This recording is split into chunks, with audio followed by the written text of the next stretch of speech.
അയ്യപ്പനോട് അനുമതി ചോദിച്ചില്ല എന്ന് കുറ്റമായി വരുമ്പോൾ അത് അദ്ദേഹത്തിന്റെ തന്ത്രത്തിലുള്ള പിഴവായി സൂചിപ്പിക്കുന്നത്. മറ്റൊന്നെന്താണ്, ആചാരപരമായ കാര്യങ്ങൾ പിന്തുടർന്നില്ല എന്നുള്ളതാണ്. ഇത് രണ്ടും തന്ത്രിക്കെതിരെ ആക്ഷേപമായിട്ട് നിങ്ങൾ ഉന്നയിക്കുമ്പോൾ അവിടെ തന്ത്രിക്ക് എന്താണ് പ്രത്യേകത എന്ന ചോദ്യത്തിന് പ്രസക്തിയുണ്ട്. തന്ത്രിക്ക് പ്രത്യേകതയുണ്ട്. തന്ത്രിയുടെ പ്രത്യേകത എന്ന് പറയുന്നത് അത് തന്ത്രി ആ ക്ഷേത്രത്തിലെ പിതൃസ്ഥാനീയനാണ്. അവിടെ പ്രതിഷ്ഠ നടത്തിയിട്ടുള്ള കുടുംബത്തിലെ പിതൃസ്ഥാനീയനായിട്ടുള്ള വ്യക്തിയാണ്. സ്വാഭാവികമായിട്ടും ഭരണഘടനാപരമായിട്ടുള്ള നിയമപരമായിട്ടുള്ള സാങ്കത്യം തന്ത്രിക്കുണ്ട്. അതുകൊണ്ട് തന്നെ തന്ത്രിക്ക് എന്താണ് പ്രത്യേകത നോക്കുമ്പോൾ സാധാരണഗതിയിൽ ഏതെങ്കിലും ഒരു രാജീവരല്ല, അത് തന്ത്രിയായിട്ടുള്ള രാജീവരാണ്. തന്ത്രിക്ക് പ്രത്യേകതയുണ്ട്.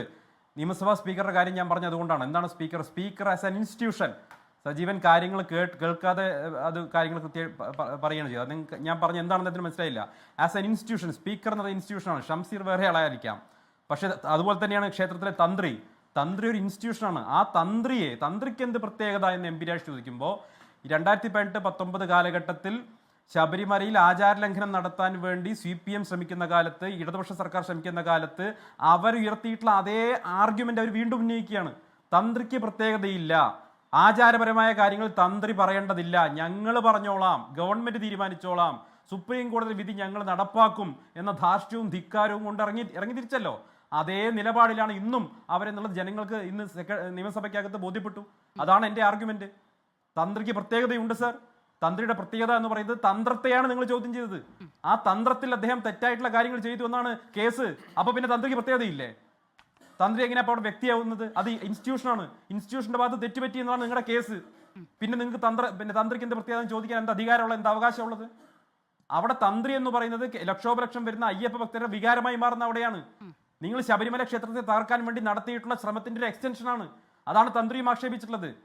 ക്ഷേത്രങ്ങളെയും ക്ഷേത്രാചാരങ്ങളെയും തന്ത്രി എന്ന് പറയുന്ന ഇൻസ്റ്റിറ്റ്യൂഷന്റെ പ്രാധാന്യത്തെയും തകർക്കാൻ വേണ്ടി CPM നടത്തിയിട്ടുള്ള, അന്നത്തെ കാലത്ത് കണ്ണൂരിലൊക്കെ പിണറായി വിജയൻ പോയി നടത്തിയിട്ടുള്ള പ്രസംഗങ്ങൾ ഓർമ്മയില്ലേ? തന്ത്രി എന്നത് പറഞ്ഞ പ്രത്യേകതയൊന്നുമില്ല, എടുത്തു മാറ്റാൻ ഞങ്ങൾ എപ്പോൾ വിചാരിച്ചാൽ വേണമെങ്കിൽ എടുത്തു മാറ്റാവുന്നതേ ഉള്ളൂ എന്ന് പിണറായി വിജയൻ നടത്തിയ പ്രസംഗം ഓർമ്മയില്ലേ? അതിന്റെ എക്സ്റ്റൻഷൻ അല്ലേ എം പി രാജേഷ് പറഞ്ഞത്? അതേ കാര്യമല്ലേ രാജേഷ് പറഞ്ഞത്?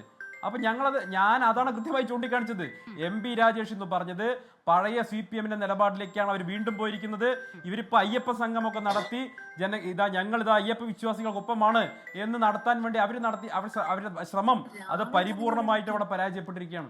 പരിപൂർണമായി അത് എക്സ്പോസ് ചെയ്യപ്പെട്ടിരിക്കുകയാണ്. അവരുടെ ഉള്ളിൽ എന്താണ് ഇപ്പൊ ജയിക്കടക്കം പറഞ്ഞു വരുമ്പോൾ പുറത്തേക്ക് അവരുടെ ഉള്ളിൽ എന്താണെന്ന് ഒരു സെക്കൻഡ് ഒരു കാര്യം പറയട്ടെ. ഇനിയിപ്പോ തന്ത്രി പെരിങ്കള്ളനാണെന്നാണല്ലോ ഗോവിന്ദമാഷ് പറഞ്ഞത്. ജയിക്ക് പറയട്ടെ, അവിടെ ഇരിക്കുന്ന പത്മകുമാറും വാസുവും പെരിങ്കള്ളന്മാരാണോ? അതേ ലോജിക്ക് വെച്ച് പത്മകുമാറിനെയും വാസുവിനെ എന്താ ഒരു പെരിങ്കള്ളന്മാരെന്ന് വിളിക്കാത്തത്? ചേർത്ത് പിടിച്ച് സംരക്ഷിക്കുകയല്ലേ CPM?